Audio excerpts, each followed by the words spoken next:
there's a fight next week. There's a huge fight next week. Donald Cerrone taking on Conor McGregor. Conor is back. He hasn't fought since he last fought Khabib.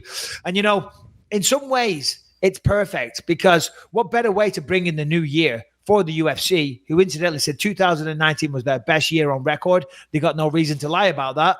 And they're going to start 2020 with Conor versus Cowboy. And the good news is, as I said, the last fight was about a month ago. I think it was December 14th. So it'll be a month and 4 days. There hasn't been a fight for that long. So the thirst is there. You know what I mean? Regardless of what fight card it was, people are, they're hungry to watch some UFC action this next weekend. And no better way than starting with Conor. Yeah, I mean, it is going to be a huge, huge fight. Yeah, I mean, look, there's been a little bit of movement, regarding the sort of hyping it up. But to be honest with you, when Conor's involved in a fight, they don't really have to do much. Have they done any countdown shows or special behind the scenes stuff yet? Because I haven't seen anything. Well, the embeddeds will start next week, and the countdowns will probably air next week. I've got to assume that they've done that. But to be honest, Conor is such a, he's such a monster. He's such a meteoric star. They don't need to do too much. I saw some people bitching on Twitter. There was some advertisements for the fight during some big football game yesterday, and they were saying no mention of Donald Cerrone, which I understand, and I feel for Cerrone. But, the main driver in this fight, and this isn't disrespectful to Cerrone, and it's not me kissing McGregor's ass because I'm not one to do that, but it's just the facts of the matter. You know what I mean? The one that's driving the majority of the traffic in this fight is McGregor. Of course, Cerrone has legions of fans. Everybody loves Cerrone. He's a true badass in every sense of the word. But it's McGregor's return that's really grabbing the headlines. So there was a thing to the Slim Shady. Guess who's back?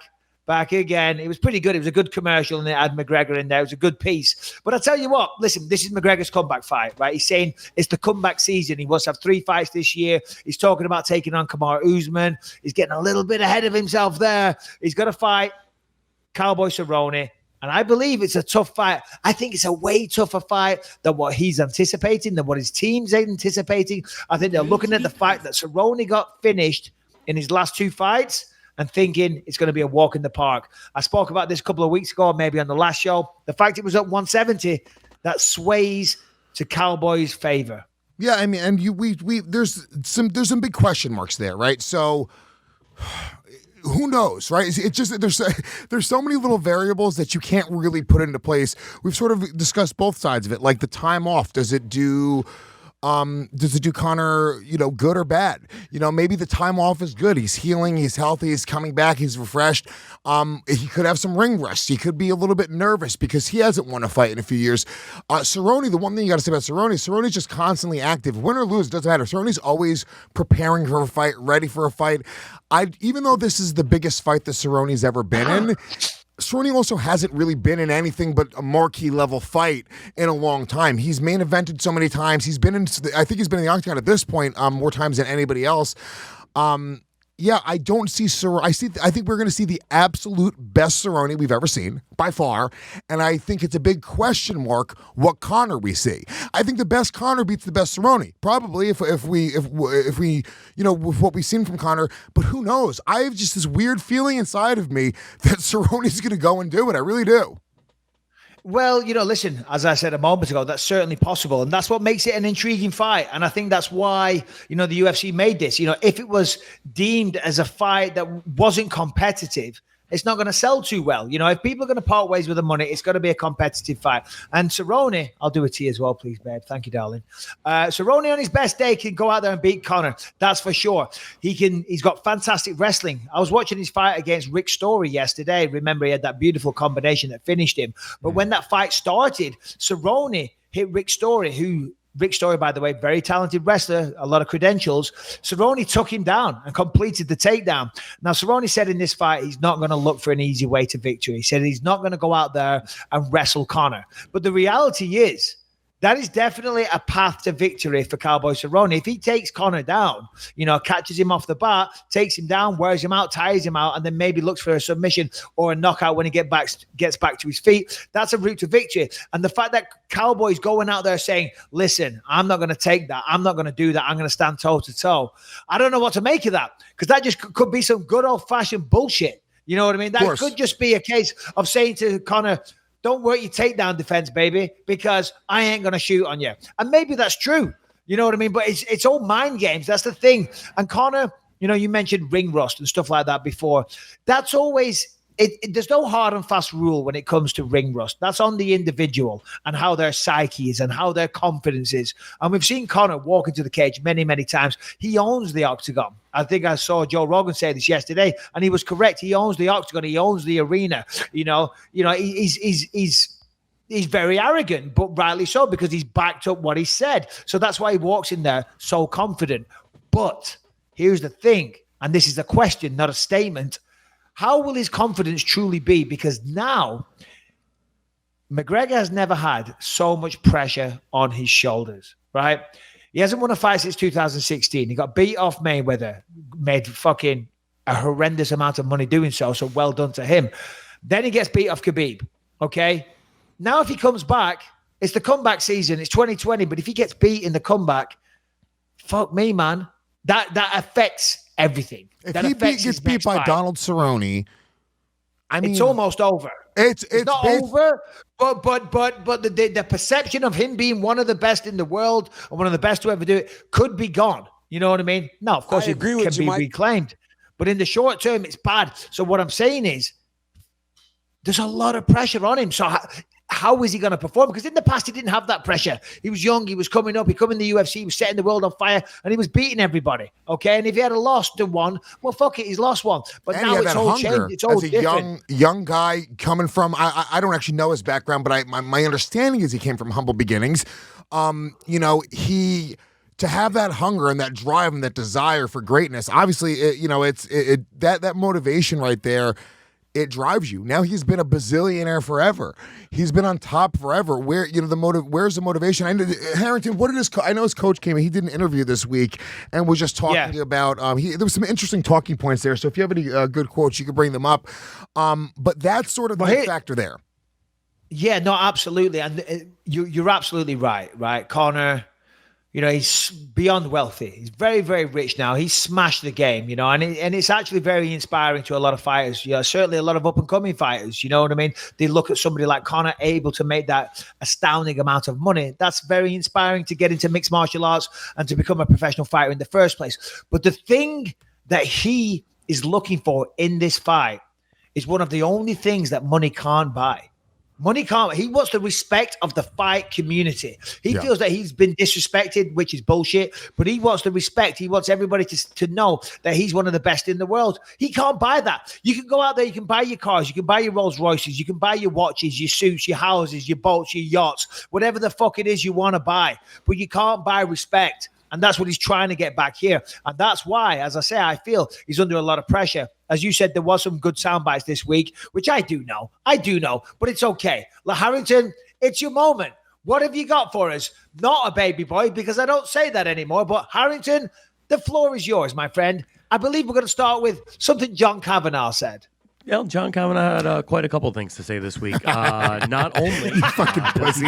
Harrington, if you were a man, you would have said, well, stop no, actually. Going to Harrington. I know. I live and breathe this sport. I know everything. There's not a thing that Harrington knows that I don't. But you're right. I'm going to take this opportunity to sip my tea. Maybe I'm going to adjust a little bit. Maybe fix my hair. Harrington, go ahead. I literally don't know what to do right now. Every time I open my mouth, you get mad.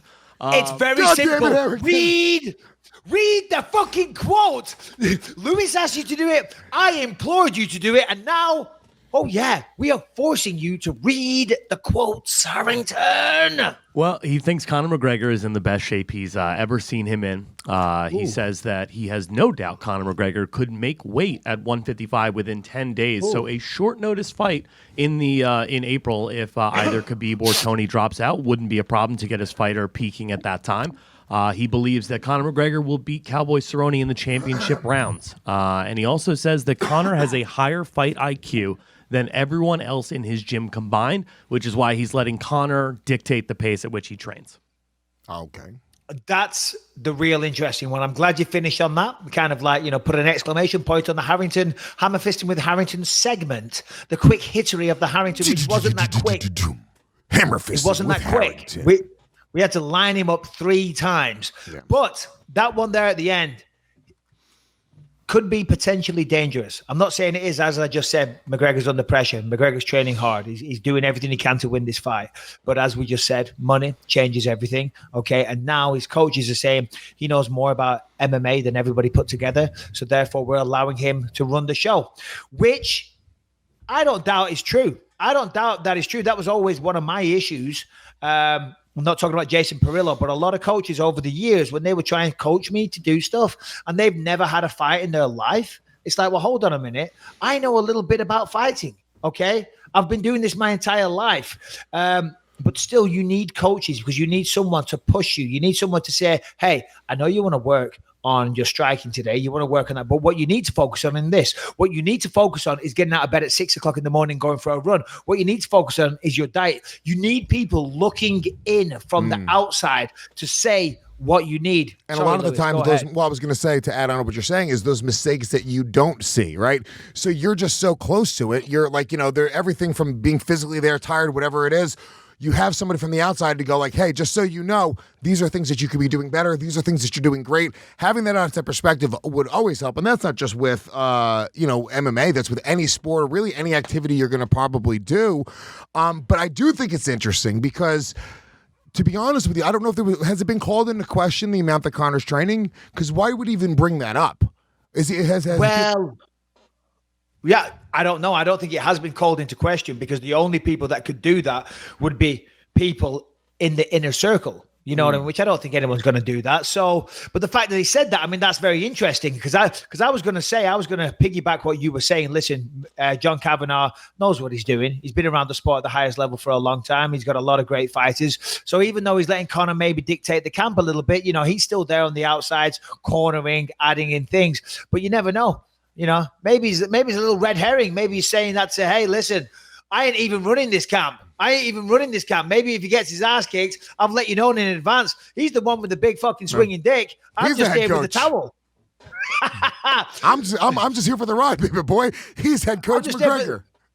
I'm just getting paid, okay? He's in my gym bringing all kinds of fucking media down here. We're good. Fucking, you run the show. I'm not saying that's what's happened. We're being silly, as usual, before you all start. Listen, McGregor knows what he's doing. He knows how to get ready for a fight, as does Cerrone. It's going to be interesting. I'm very, very much looking forward to seeing it. Cerrone, on the flip side, there was talk about him going up to TriStar to train with Faraz Zahabi and George St. Pierre and those guys. But he decided not to. He's training at the BMF ranch like he's always done. Listen, Cerrone, if he's on the money, Cerrone can win this fight. It's going to be a great fight. I think the fight, and even John Kavanagh said this. John Kavanagh said that he would say typically a knockout in the early rounds, in rounds 1 or 2. But he said, but there's a little bit of weight involved, meaning the fight's at 170.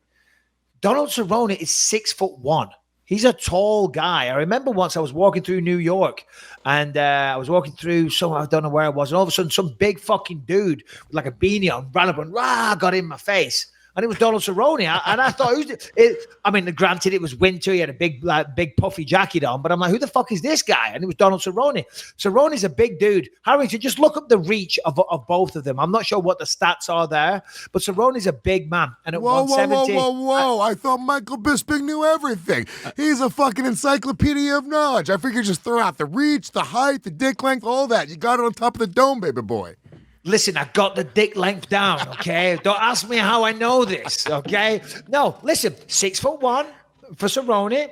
Conor, 5'9", okay? Average height of a woman. And then also... I'm kidding. It's not the average height of a woman. That would be a gargantuan woman. It's actually the average height for a man. 5'9", very average. I don't know what his reach is though, but that is an important factor. Harrington, do you have the stats on the reach? Nothing wrong with 5'9" tall men. Just saying. 74-inch reach for Conor McGregor. He has freakishly long arms, 1 inch longer than Donald Cerrone. Ooh, longer reach. Interesting. Yeah, that is remarkably long. I mean, my inch, my reach, my length, my girth, my wingspan is 75.5, right? And he's 5'9", and he's only an inch and a half less. So that is good. And what was Cerrone's? Sorry, pardon me. Cerrone 73. Okay. So he's at a deficit. He's taller, but he's got the shorter. But here's what he will have. He'll have the longer legs. I believe the kicks for Cerrone are going to be a big part. Cerrone went out there, one of Cerrone's coaches, and said, all they've got to worry about with McGregor is the left hand.